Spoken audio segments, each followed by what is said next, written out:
So, TikTok has launched a creator fund, and it's $200 million. But is anyone making any actual money yet? I was making like $7 a day. $6. £1 to £3 a day. $18. It's probably something like $30 at this point. It says I made like $100.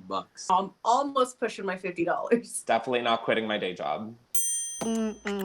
Creator News. Welcome to Creator News, Tubefilter's investigative news show where each week we delve into an issue that affects you, the creator. Creator News is brought to you by Patreon, the platform that gets creators paid. This week on Creator News, we're talking about TikTok's Creator Fund. Announced earlier this summer, the $200 million TikTok Creator Fund will help support ambitious creators who want to turn their passions into their livelihoods. The fund will be distributed in regular payments to creators over the next year, TikTok announced. Some creators think this is a great initiative from TikTok, while others feel there just isn't enough money yet in it for it to be worth it. So what is the TikTok Creator Fund? How does it work? How do creators get in? How much money are they making? Is this a real business strategy supporting the creator community? Or is this just another example of a platform pandering to garner publicity? Within a month of launching the fund, then CEO, now ex-CEO of TikTok, Kevin Mayer, announced it would grow to $1 billion within the next 3 years. Yo, how do we get some of that money? Drew, I think we have to be like active on TikTok first. Good point. The other steps were outlined by TikTok's Vanessa Pappas. Yeah, she was the one that was like, we're not going anywhere when Trump tried to shut them down.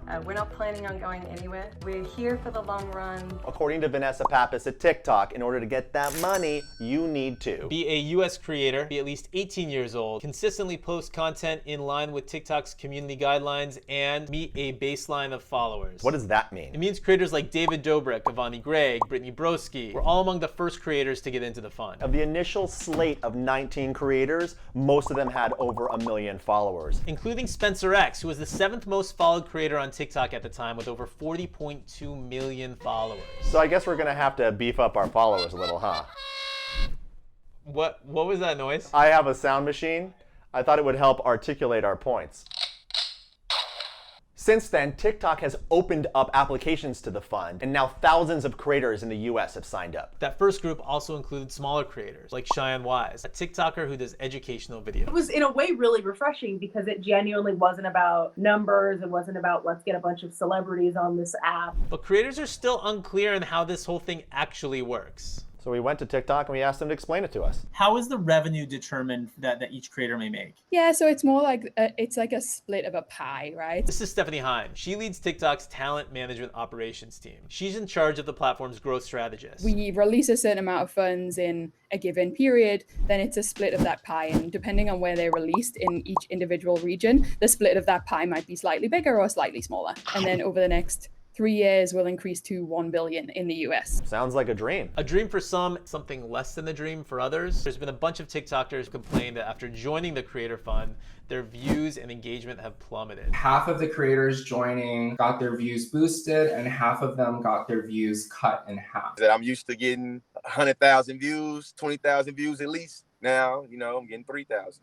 2,000. You know what I'm saying? I got over 500,000 followers. I left the fund, and right when I left the fund, my views skyrocket again. Like, I have over 1 million something views per week now. TikTok denied all of this in the blog post. It said that they reviewed a sample set of users whose follower counts ranged from 10,000 to 10 million. And actually, in the majority of those cases, saw their views increase after joining the program. No, it's definitely a misconception. Joining the fund has no bearing on the performance of your videos. The TikTok recommendation system and the Creator Fund are two totally separate systems that don't even interact with each other. YouTuber and TikToker Hank Green also independently concurred that this isn't the case. He turned his access on and then off while tracking his metrics.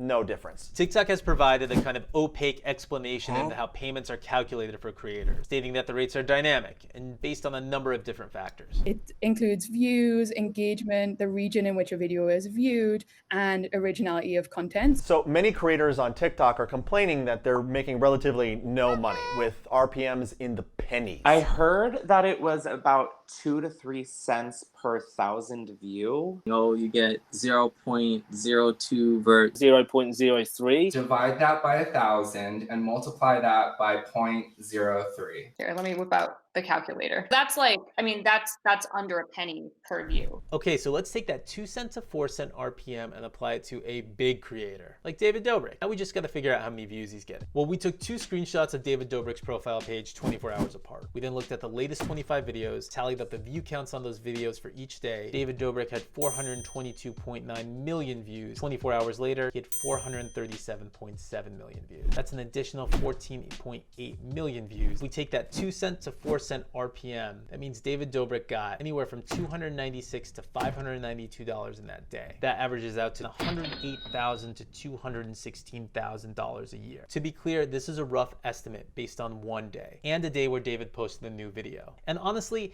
if this incentivizes David to post at all to TikTok, it's a bargain deal for the company. But these numbers do not apply to most creators. For them, the payouts just aren't a lot right now. Like I said, I'm not quitting my day job. It's probably not going to be like an income in terms of, you know, maybe kind of living off of it. If you're not somebody who is like millions of followers, it's probably not going to be, I'm immediately going to become like a professional TikToker and that's my living. In order for creators to take the fun seriously, TikTok's gonna have to find a way to pay creators more. Maybe $100 a day. If I was making like $100 a day. If it gets to a point where I'm actually making an hourly rate, that would be what I consider to be like, okay, this is really getting serious. So here's where I think we net out on this. The TikTok Creator Fund is a big deal. It's not just lip service for publicity. TikTok only made $200 to $300 million worldwide last year. So $200 million paid out in the next year just to the US is a huge investment. But it seems like a sound investment too. If TikTok wants to become a multi-billion-dollar company, it's got to start by taking care of its creator community. And as much as some creators are complaining about low payouts, the Creator Fund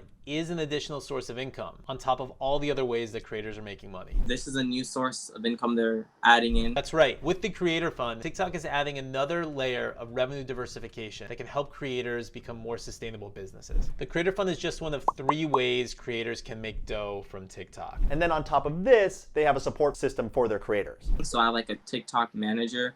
I can reach out anytime I need answers to anything. We really just are making sure that our creators are looked after in the best way. This is why Vine failed. They couldn't figure this out. Yeah, I definitely think it is smart that they're doing this because I think where Vine went wrong was the creators didn't feel a sense of loyalty. They didn't feel like they were invested in. I feel valued much more on TikTok than I do on YouTube or Instagram. TikTok legitimately does seem to care about the community that's making it tick.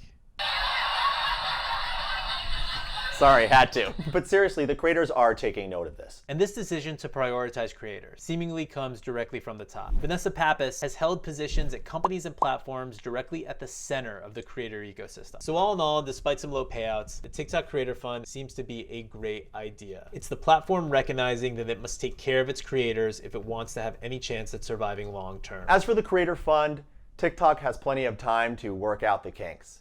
Right now, it needs to focus on the immediate challenges ahead. And we'll be sure to tell you all about them on Creator News.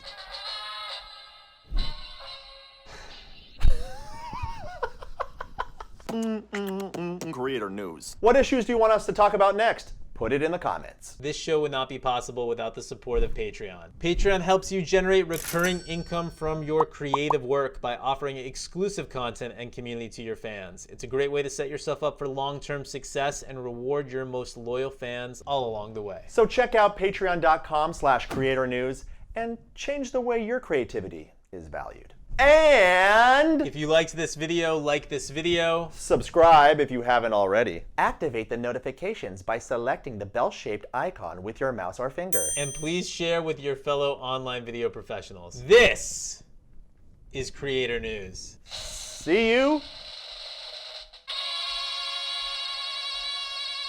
next week. Creator News.